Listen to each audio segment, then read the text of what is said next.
Todos. Aqui quem fala é o tutor Roberto Alvarez, sou tutor de Geografia do PVS e hoje a gente vai dar seguimento aos nossos estudos de Geografia. A gente vai ver, hoje o tema dos sistemas de produção agrícola.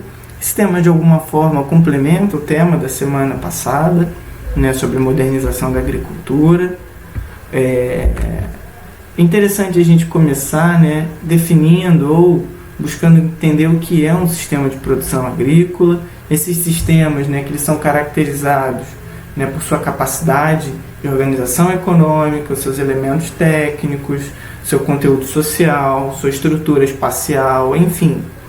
São elementos que vão ajudar a gente a compreender, por exemplo, se ele faz uso intensivo de capital, ou se ele não, ou se esse sistema ele não tem essa mesma capacidade de investimento, Ele utiliza técnicas modernas ou ele utiliza técnicas mais arcaicas.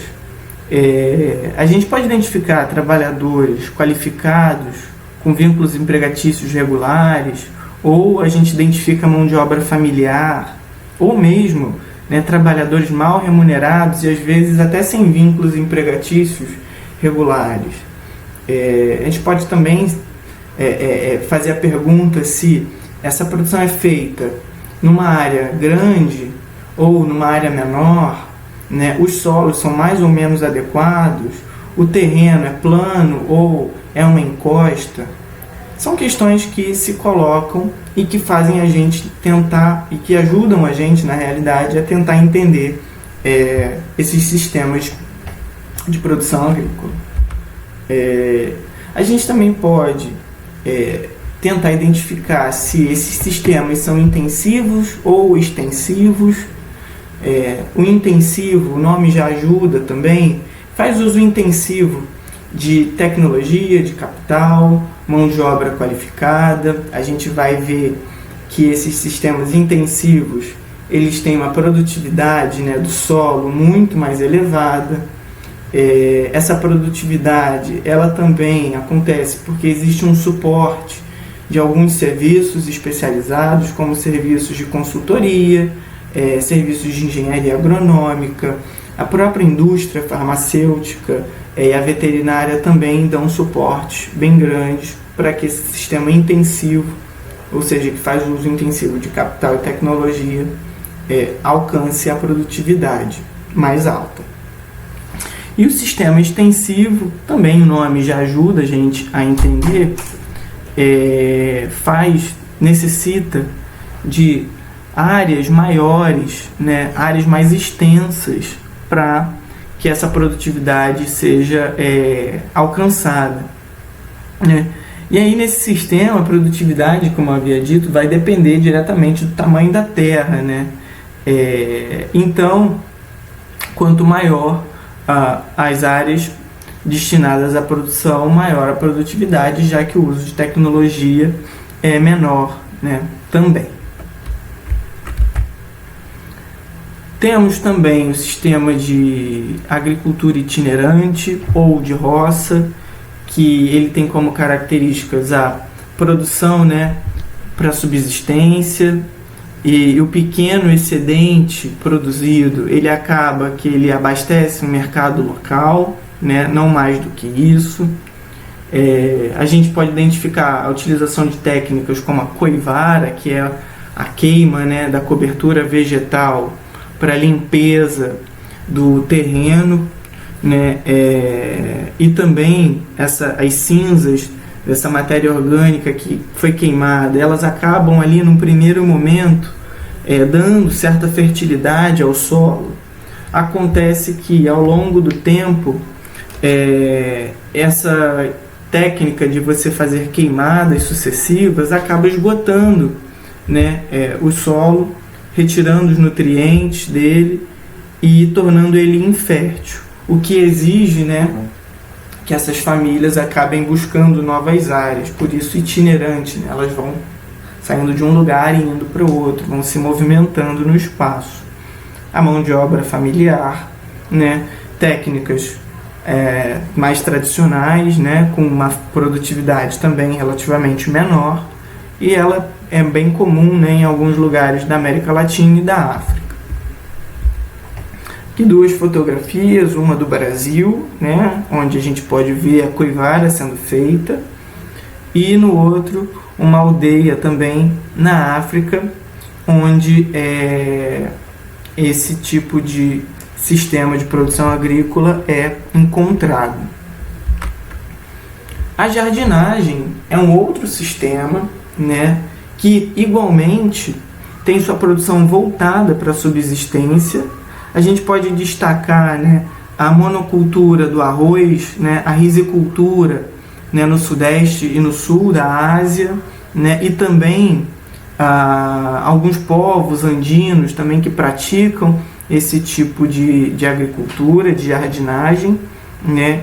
É interessante porque, apesar dele ser praticamente artesanal, né, fazer uso intensivo de mão de obra, inicialmente ser voltado para a subsistência das famílias, a modernização, né, do campo ampliou bastante a produtividade em alguns lugares. E, por exemplo, no Sudeste Asiático a gente já encontra, né, lugares onde é praticada essa agricultura de jardinagem, mas com uma produtividade tão grande que ela acaba extrapolando para o mercado internacional, né? E também tem uma característica da jardinagem, sobretudo nesses dois lugares que eu destaquei, que é a partir, né, do cultivo nas curvas de nível. E aqui eu trouxe duas imagens, uma, né, dos Andes, uma imagem do Peru e uma imagem, né, da China, onde a gente pode identificar essas chamadas curvas de nível, onde a agricultura de jardinagem é bastante praticada. Um outro sistema, que é o sistema de plantation. Esse sistema de plantation ele é bastante característico de países que foram colonizados, né? Por exemplo, o Brasil, os Estados Unidos, a gente também identifica plantations, alguns países do continente africano, também do continente asiático, né? A gente vai ver que nas plantations o uso da mão de obra barata, né, e por vezes análogo à escravidão ainda persiste. No Brasil, por exemplo, infelizmente é uma realidade que permanece. A gente viu no nosso último vídeo, né, aquela matéria, né, do portal do Senado que falava sobre isso, né. Essas plantations, elas, como sempre tiveram, o objetivo delas era produzir para exportação, nunca para o mercado interno, né. A modernização da agricultura, né, aí oriunda já da Revolução Verde, que moderniza, né, as técnicas de produção no campo, a partir dos anos 50, né, vai ampliar ainda mais a produtividade das plantations, mas sem mudar tanta coisa, sobretudo, né, na estrutura da terra, os grandes latifúndios, né, monocultores, com a produção voltada para exportação e uma exploração muito grande da mão de obra.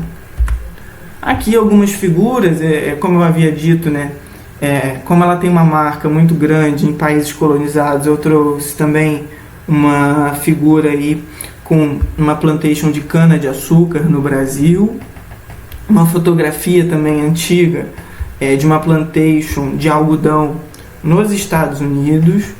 Aqui uma outra imagem, né, mostrando esse aspecto mais moderno das plantations a partir, né, da modernização da agricultura oriunda da Revolução Verde, que eu havia destacado. E aqui alguns trabalhadores, como a gente pode ver, essa é uma foto recente, mas que a gente nota que são trabalhadores ali utilizando técnicas que não são modernas, enfim, uma mão de obra que a gente pode considerar uma mão de obra pouco qualificada, enfim.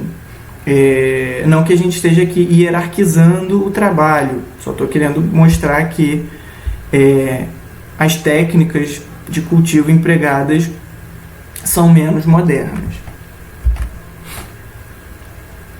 Tem também, né, hoje um sistema que vem ganhando destaque, que é o da agroecologia, né, esse sistema ele adota técnicas de manejo da terra que buscam não afetar tanto a biodiversidade local, ou seja, tentar, né, associar a produção agrícola com a ecologia, né?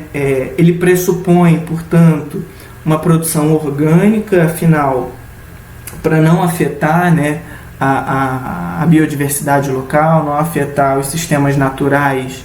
Ele não faz uso de produtos químicos, de sementes geneticamente modificadas, ele tenta usar a própria estrutura que a natureza oferece, que o meio ambiente oferece para, né, para a produção do campo.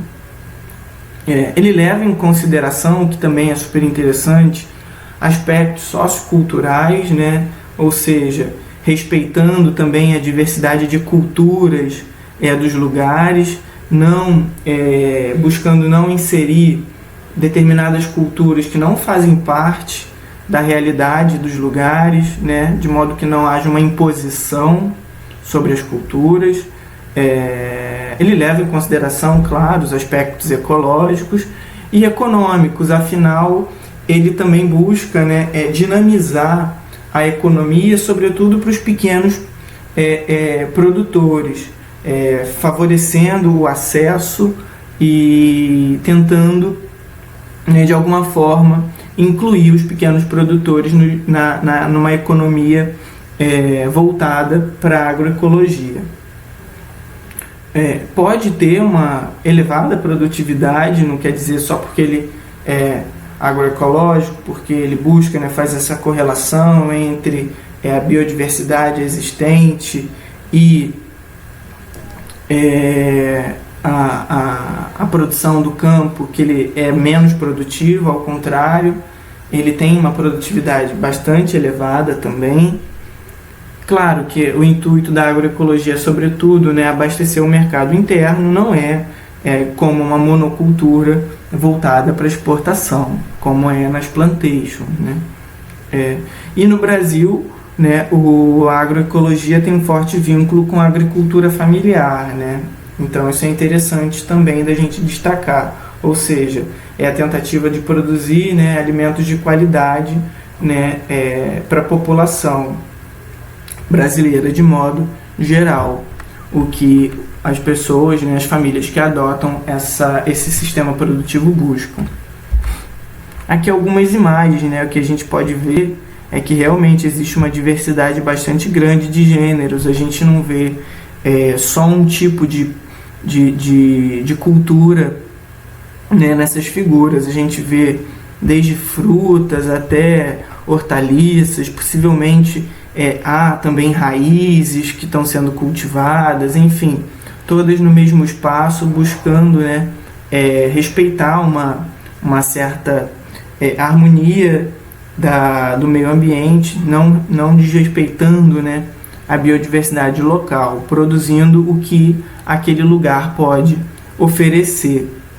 Então, hoje a gente viu, né, alguns sistemas de produção agrícola, alguns que se destacam no Brasil e outros que a gente viu que têm força em outras partes do mundo. Existem diversos, mas eu aqui trazer, né, também a partir do que está no próprio material de vocês, esses sistemas. Eu espero que mais uma vez tenha sido produtivo, espero que mais uma vez tenha ajudado. E, bom, vamos ficando por aqui, bons estudos, até os próximos vídeos.